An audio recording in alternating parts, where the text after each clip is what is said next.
It's Thursday, the 2nd of August 2018, and welcome to Navigating Your Day. In Jinshin Jitsu, safety interlock number 2 came into the universe meaning wisdom.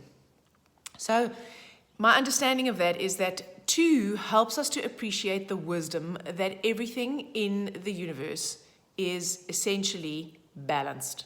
We're always looking for balance. We think that we're out of balance. The balance is always being maintained. It is our job to connect to and find the balance. So your life is not balanced if you spend the same amount of time at work, for example, as what you do at home. That's not necessarily balanced. Balanced is about appreciating that everything in your life, support is balanced by challenge. Pain is balanced by pleasure, and it is balanced in every moment. When we feel emotional or overwrought or overwhelmed or anxious, it's merely because we don't see where the balance lies. And just because we can't see it doesn't mean it's not there. It's like just because you don't see gravity or you can't see electricity doesn't mean that it's not there. It just means you don't understand it and you can't see it. So the balance is there. We can train our minds to actually see the other side. So 2 helps us. It gives us the wisdom to see that the other side also exists. So how do you do this?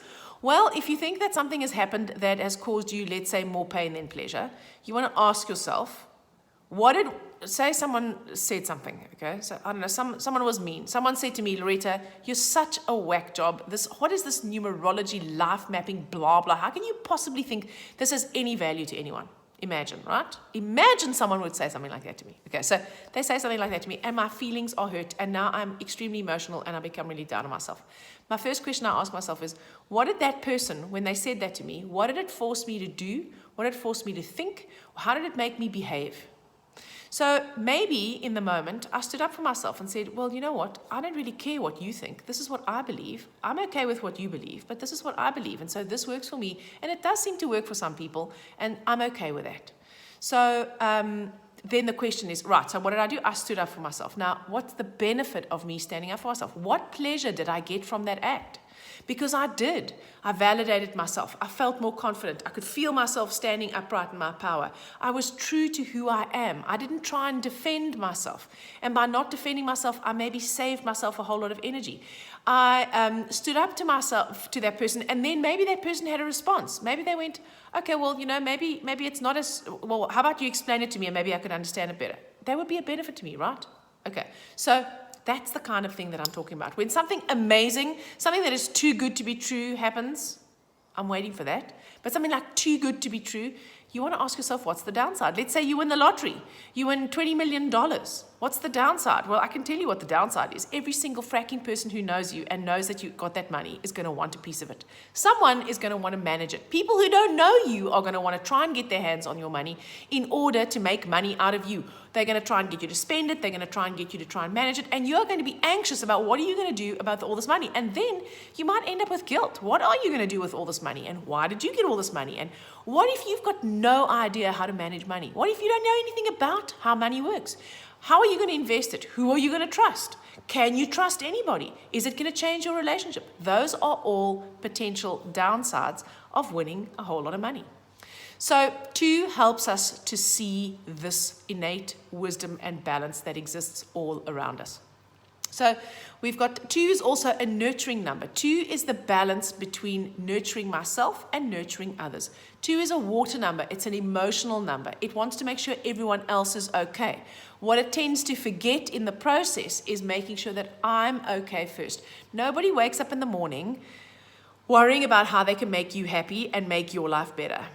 We all wake up in the morning with the agenda of how we can make life better for us, how we can make ourselves happy. And that's how it should be. Because until you have, you cannot give what you don't have.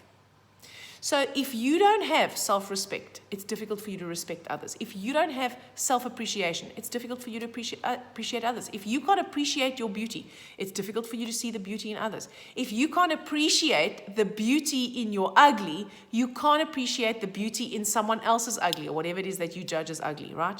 So 2 helps us to maintain that balance. It helps us to nurture ourselves so that we have more resources in order to nurture others.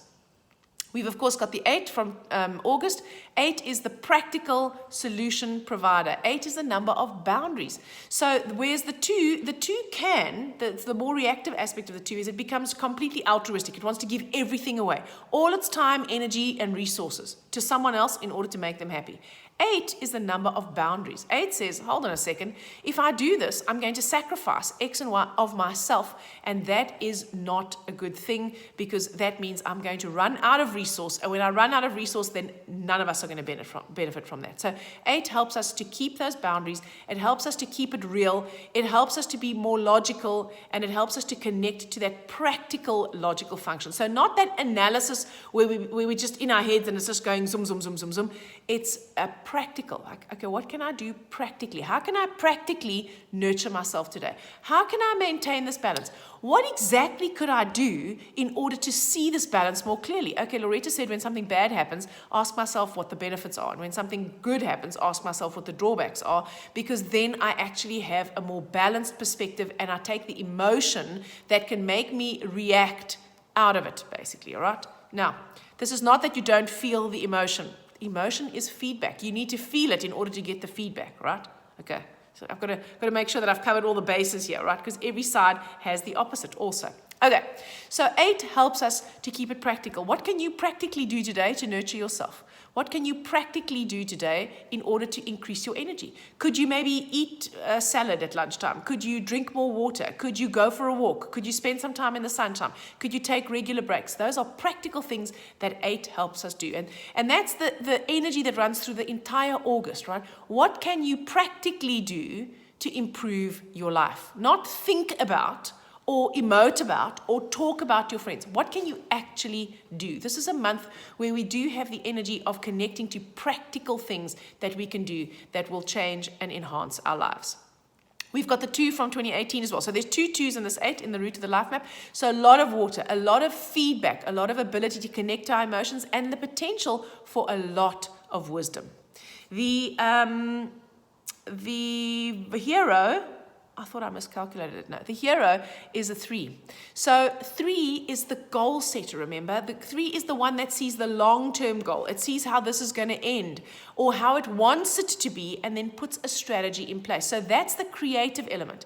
So we've got the creative element of the 3 that is the strategist. It's the one that wants to expand. It's the one that wants to move into new territory and actually has a plan of how to get there.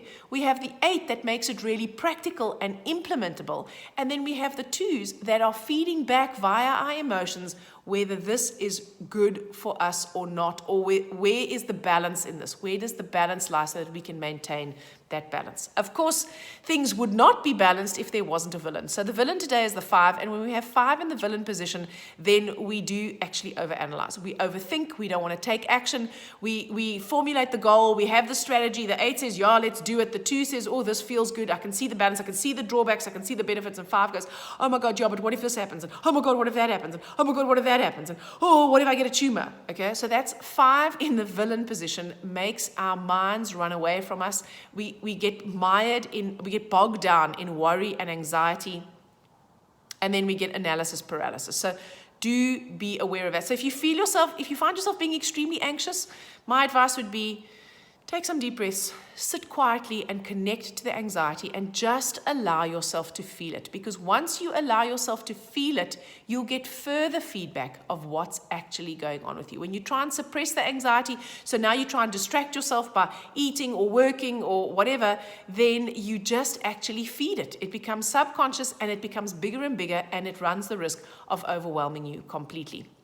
Luckily, we have Jinshin Jyutsu, right? So safety energy lock number 2 is on the ring finger. If you hold your ring finger, you harmonize the lung and large intestine organ function energy. You harmonize your eliminatory functions. You eliminate the carbon dioxide and you eliminate the food residues. You absorb oxygen in your lung. You absorb water in your lung.